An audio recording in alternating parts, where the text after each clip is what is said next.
rasane koyo pacaran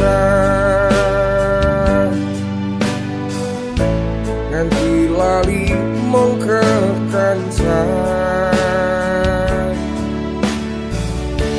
Opo kowe ngrasake, opo sing tak rasake?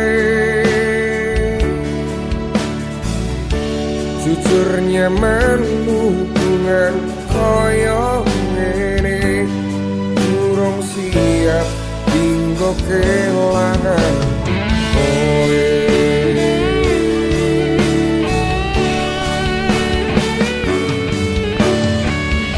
Awak dhewe ora ono status pacaran, nanging ngopo ngundangi sayang-sayangan nganti saiki ra ono kepastian. Opo iki jenenge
tekan selawase.